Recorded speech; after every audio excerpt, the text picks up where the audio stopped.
Hello friends, good morning to all of you. कुछ important current affair को discuss करते हैं।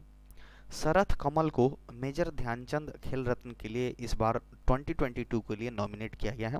इनको इस बार का मेजर ध्यानचंद खेल रत्न अवार्ड इनको मिलेगा। 30 नवंबर को ये अवार्ड दिया जाएगा हमारे प्रेसिडेंट ऑफ इंडिया जो कि द्रौपदी मुर्मू जी हैं, उनके द्वारा दिया जाएगा।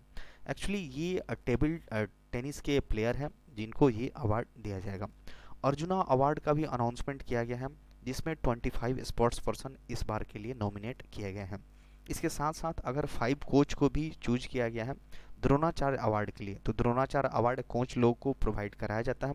रेगुलर कैटेगरी में 5 कोच को और 3 कोच को लाइफ टाइम कैटेगरी के लिए इनको चुना गया है। यहाँ पे कुछ नाम भी दिए गए हैं जो लाइफ टाइम अचीवमेंट में अश्विनी अकोनजी को, धर्मवीर सिंह, बीसी सुरेश और नीर बहादुर गुरंग को यहाँ पे Dhyan Chand award for lifetime achievement के लिए इनको दिया गया है। तो काफ़ी इंपॉर्टेंट ये न्यूज होगा। शरथ कमल जो कि टेबल टेनिस के प्लेयर हैं, इनको 2022 का मेजर ध्यानचंद खेल रत्न से सम्मानित किया जाएगा। नेक्स्ट बात करते हैं कार्लोस सौरा। इनको लाइफ टाइम अचीवमेंट अवार्ड से सम्मानित किया गया है। 53 नंबर का जो IFFI जो गोवा में ऑर्गेनाइज किया गया था उनमें इनको मिला हुआ है। नाम क्या होगा? कार्लोस सौरा। सत्यजीत रे लाइफ टाइम अचीवमेंट अवार्ड 2022 का इनको दिया गया है जो कि गोवा में हो रहा था। बात करते हैं तो ये स्पेनिश फिल्म डायरेक्टर है, स्पेन के फिल्म डायरेक्टर हैं जिनको दिया गया है। ये जो अनाउंसमेंट किया गया है किसके द्वारा? एल मुरुगन जो कि हमारे ministry of state information and broadcasting ministry को देखते हैं, उन्हीं के द्वारा इस अवार्ड को अनाउंसमेंट किया गया है। बात करते हैं तो ये कार्लोस को 1981 में भी गोल्डन बियर मिल चुका था अपने बेस्ट डायरेक्टर के लिए। बात करते हैं तो स्पॉट्स लाइट कंट्री कौन है इस IFFI के दौरान? फ्रांस था। ओपनिंग फिल्म कौन था? अल्मा ऑस्कर था। और क्लोजिंग फिल्म किसको रखा गया था? परफेक्ट नंबर को रखा गया था। नेक्स्ट बात करते हैं गौरव द्विवेदी जी को प्रसार भारती का CEO अपॉइंट किया गया है। ये 1995 बैच के IAS ऑफिसर हैं छत्तीसगढ़ कैडर के। इनको बनाया गया है प्रसार भारती का CEO 5 साल के लिए। इनका टेन्योर कितना होगा? 5 साल के लिए इनको बनाया गया है। अगर हाल में बात करें तो ये प्रिंसिपल सेक्रेटरी के तौर पे पोस्टेड है कमर्शियल टैक्स जो कि छत्तीसगढ़ गवर्नमेंट के अंतर्गत ये आता है। इसके साथ साथ ये माई गॉव इंडिया के CEO भी रह चुके हैं जो कि माई गॉव इंडिया 2014 में हमारे प्राइम मिनिस्टर मोदी जी के द्वारा लॉन्च किया गया था। प्रसार भारती की बात करें तो फाउंडेशन कब हुआ था? 23 नवंबर 1997 को। हेड क्वार्टर इसका न्यू दिल्ली में आता है। नेक्स्ट बात करते हैं, काफ़ी इंपॉर्टेंट ये न्यूज बनने जा रहा है। मेरी कॉम, PV सिंधु और मीराबाई चानू, इन दोनों को IOA that means Indian Olympic association का एक तरह से कमीशन मेंबर के तौर पे इनको इलेक्ट किया गया है। टोटल यहाँ पे 10 एमिनेंट स्पोर्ट्स पर्सन का एक तरह से चुनाव होता है इस 10 मेंबर्स के लिए, तो जिसमें ये लोग भी शामिल हैं। ये तीनों ओलंपियन रह चुके हैं, डेट मीन्स ओलंपिक्स में कुछ गोल्ड मेडल, कुछ भी मेडल्स यहाँ पे इन्होंने जीत करके अपने इंडिया को रिप्रेजेंट कर चुकी हैं। इसके साथ साथ अगर बात करें तो और भी जो 6 मेंबर्स यहाँ पे बताए जा रहे हैं, शिवा केसवन, शरथ कमल जो अभी हम लोगों ने पढ़ा, इनको मेजर ध्यानचंद अवार्ड मिलने जा रहा है। रानी रामपाल हो गई, भवानी देवी, बजरंग लाल और ओम प्रकाश सिंह को यहाँ पे इस 10 मेंबर्स के ग्रुप में रखा गया है। बात करते हैं तो 10 जो इलेक्टेड है वो क्या है? अपेक्स बॉडी ऑफ ओलंपियंस है। और बात करते हैं तो इस बार क्या रखा गया है कि IOA का एक कॉन्स्टिट्यूशन बना है ताकि इसमें जो 10 को जो ग्रुप बनाया जाएगा उसमें इक्वल रिप्रेजेंटेशन होना चाहिए मेल और फीमेल मेंबर्स का। तो ये काफ़ी इंपॉर्टेंट न्यूज बनेगा। मैरी कॉम, PV सिंधु और मीराबाई चानू को इंडियन ओलंपिक एसोसिएशन का मेंबर बनाया गया है। नेक्स्ट बात करते हैं तो G7 ने क्या लॉन्च किया है? क्लाइमेट शील्ड, जिसका नाम रखा गया है global shield. Global shield fund के नाम से इन्होंने G7 नेशंस जो है उसके द्वारा इसको लॉन्च किया गया है। जो 27 नंबर का UN क्लाइमेट चेंज कॉन्फ्रेंस जो कि 14 नवंबर को ही हुआ था, उसी दिन यहाँ पे इसको अनाउंस किया गया है। एक्चुअली ग्लोबल शील्ड क्या है? वैसे जो पुअर कंट्रीज जिनका इकोनॉमी अच्छा नहीं है और वो अगर डिजास्टर हिट हो जाते हैं, डेट मीन्स सूखा पड़ जाता है, कुछ बड़े डिजास्टर आपदा आ जाते हैं क्लाइमेट, तो वैसे देशों के लिए यहाँ पे इससे क्लाइमेट फंड के तौर पे उनको एक फिनेंशियल असिस्टेंट उनको प्रोवाइड कराया जाएगा। बात करते हैं तो यहाँ पे जर्मनी ने यहाँ पे दिया हुआ है 170 मिलियन यूरोज का एक तरह से फंडिंग किया हुआ है। और और भी जो दूसरे डोनर हैं उनसे मिला है 40 मिलियन का यूरो यहाँ पे मिला हुआ है, जिसमें डेनमार्क और आयरलैंड भी इसमें डोनर के तौर पे रहे हैं। ये कोऑर्डिनेट किसके द्वारा किया जा रहा है? जर्मनी और जो V20 के ग्रुप हैं इसके द्वारा इसको किया जा रहा है। तो काफ़ी इंपॉर्टेंट होगा। G7 के द्वारा एक क्लाइमेट फंड को लॉन्च किया गया है जिसका नाम क्या है? Global shield. जो भी पुअर कंट्रीज हैं उनको एक तरह से फिनेंशियल सपोर्ट देने की बात करी जा रही है। नेक्स्ट बात करते हैं, तो इसमें अगर बात करें तो जो बेनिफिशियरी कौन कौन पहले देख लेते हैं।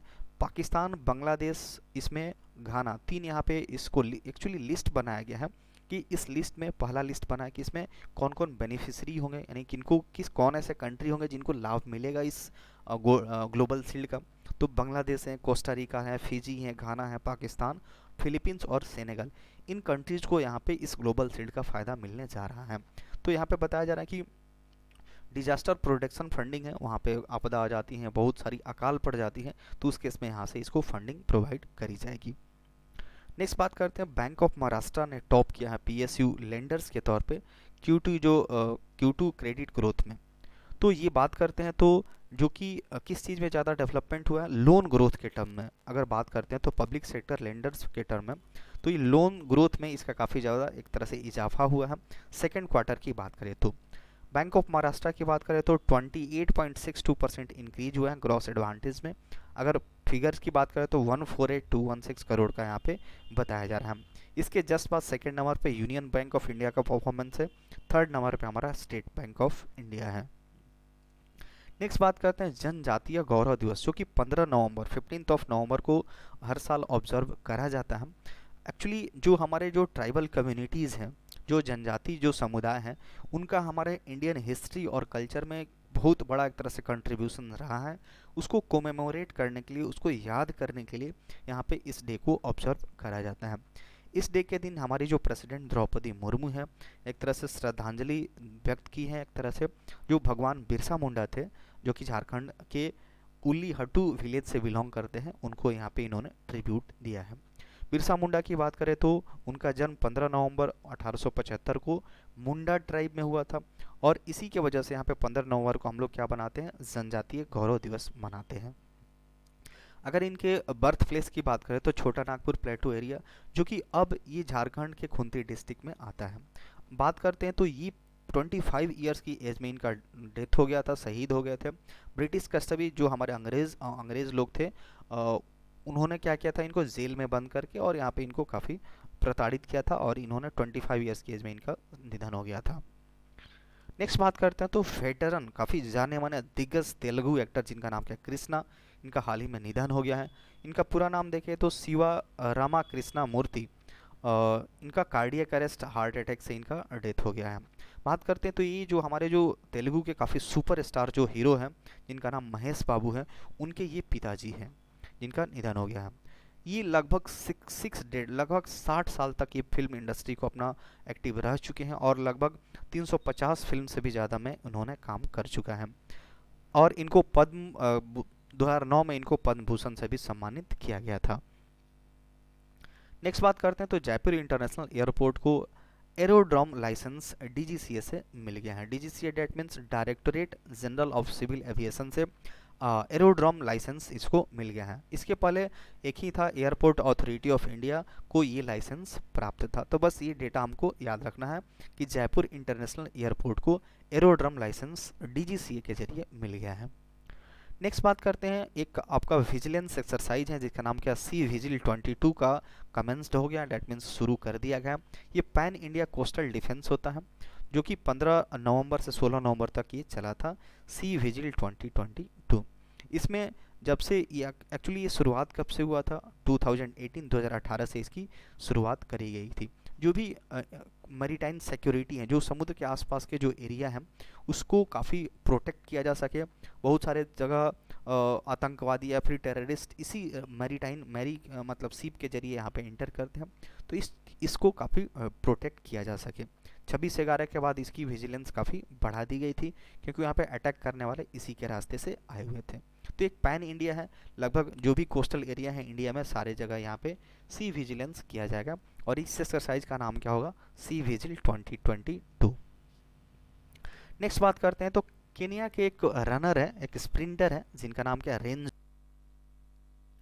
इनका नाम रेंजू है। इनको 5 साल के लिए डोपिंग के केस में इनको बैन कर दिया गया है। डोपिंग एक्चुअली क्या होता है, कुछ सर्टेन टैबलेट्स ले लिया जिससे वजह से तुरंत एक एनर्जी बूस्टअप हो जाता है। तो उन सारी चीज़ों, ड्रग्स वगैरह का एक होता है, दवा होता है, तो उसके लिए इनको 5 साल के लिए बैन कर दिया गया है। और यहाँ पे बताया जा रहा है कि ये एक मेथास्टेरोन होता है, इसी को लेकर के, मतलब यही एक दवा है जिसका इनके बॉडी में इसके प्रेजेंस को पाया गया है, जिसकी वजह से इनको 5 साल तक के लिए बैन कर दिया गया है। That's all for today.